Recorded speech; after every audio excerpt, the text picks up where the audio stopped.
আসসালামু আলাইকুম। এই হলো আঙুরের ফুল। এই দেখেন, আমাদের বাংলাদেশে যেরকম বড়ই হয়ে যাওয়ার পরে যেরকম ডালগুলা কাইটে ফেলানো হয়, সেরকম করে আঙুরের ডালগুলো কাইটে ফেলাইছে। যে নতুন ডাল মানে জন্ম নিছে, ওর সাথে ফুল সব বের হয়েছে। দেখছেন, এই হলো আঙুরের বাগান। কত পরিবেশ পরিচ্ছন্নতাভাবে তৈরি করে এটি সব বাগান। উপরে কিন্তু পলিথিন দেওয়া।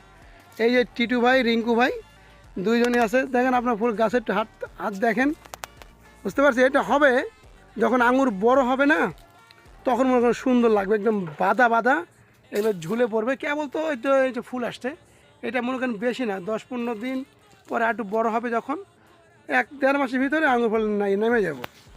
এই দেখেন, এখানে হাজার হাজার বিঘা জমি নিয়ে একটা প্রজেক্ট, বিশাল বড়। সবগুলো ইউরোপে চলে যায়। হ্যাঁ রিঙ্কু ভাই, তাই কি? হ্যাঁ, কেমন লাগতেছে ভাই? হ্যাঁ মিশর ভালো লাগতেছে। ঠিক আছে, আপনি কই রিঙ্কু ভাই, কই আপনি? আপনার টিকটকটা করেন না কেন? হ্যাঁ, এই হলো অবস্থা।